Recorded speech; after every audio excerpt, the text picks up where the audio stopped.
पंतप्रधान नरेंद्र मोदी महायुती सरकारच्या शपथविधी सोहळ्याला आले होते आणि त्यानंतर आता दुसऱ्यांदा मुंबई दौऱ्यावर आले।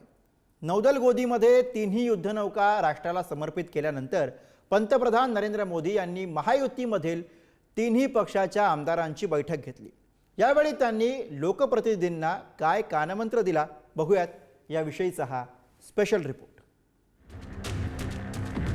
विधिमंडळातून आमदारांनी भरून चाललेल्या या बसेस बघून राज्यात काहीतरी गडबड आहे का, पुन्हा राजकीय भूकंप होणार का असा प्रश्न तुमच्या मनात नक्कीच आला असणार। पण तसं अजिबात नाही। विधिमंडळातून भरून चाललेल्या या बसेस निघाल्यात पंतप्रधान मोदी गुरुजींच्या शाळेसाठी। मुंबई दौऱ्यात आलेल्या पंतप्रधान नरेंद्र मोदी यांनी महायुतीच्या सर्व आमदारांसोबत स्नेहभोजन करत कानमंत्रही दिला। सामान्य कार्यकर्त्यांसारखं लोकप्रतिनिधींनी वागलं पाहिजे, सामान्यातल्या सामान्य माणसाचं काम केलं पाहिजे। ज्यांनी तुम्हाला मतदान केलं नाही त्यांच्यासाठी काम करून आपलंसं करून घ्या। विधान परिषदेच्या आमदारांनी एखादा मतदारसंघ दत्तक घेऊन काम करावं। अधिकाधिक धार्मिक कार्यक्रमांचे आयोजन करा। अधिकाऱ्यांसोबत नम्रपणे बोला आणि काम करून घ्या। बदली, दलाली अशा कामांपासून स्वतःला दूर ठेवा। महायुतीतील पक्षांनी एकमेकांमध्ये समन्वय ठेवा। सरकारी योजना अधिकाधिक लोकांपर्यंत पोहोचवा, त्यांचा लाभ मिळवून द्या।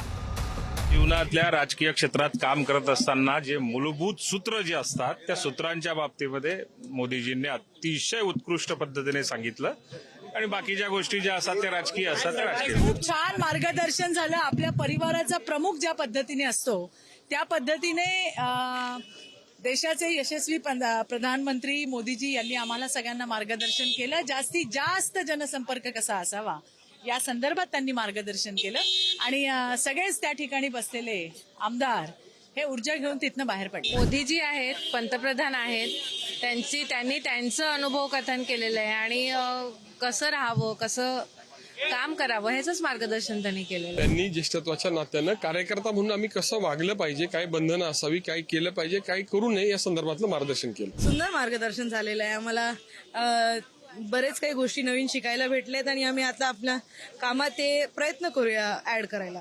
सल्ले दिलेत, चांगले सल्ले दिलेत। जे ज्येष्ठ आमदार होते किंवा नवीन आमदार होते सगळ्यांना चांगले सल्ले दिलेले आहेत।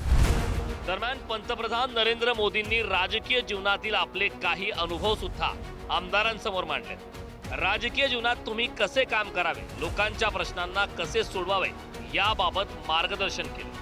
इतकंच नव्हे तर राजकारणात वावरताना आपल्या प्रकृतीकडेही लक्ष द्या असा सल्लाही पंतप्रधान मोदींनी नवनिर्वाचित लोकप्रतिनिधींना दिला। राजकीय आणि सामाजिक जीवनात काम करताना स्वतःच्या तब्येतीकडे लक्ष द्या।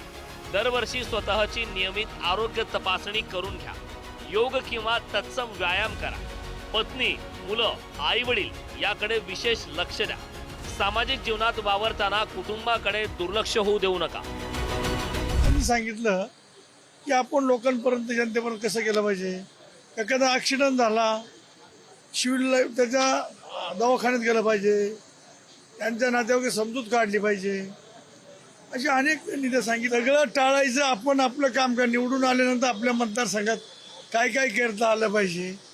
सुखात दुःखात प्रवचनं, कीर्तनं, बाबांच्या भेटी, बाबा लोकांकडे जाणं, त्यांच्याकडे फोटो काढून त्यांना दर्शन घेणं, हे करणं, हे धार्मिकावर जास्त बोलले। ते आमचे कुटुंब प्रमुख आहेत। कुटुंब प्रमुखांनी कुटुंबाला जसा सल्ला देत त्याप्रमाणे चांगला सल्ला देत। पंतप्रधानजी बोलले की स्वतःच्या तब्येतीला जपा, तब्येतीला वेळ द्या, शरीराला वेळ द्या, फॅमिलीला वेळ द्या, सर्व चांगल्या गोष्टी बोलते।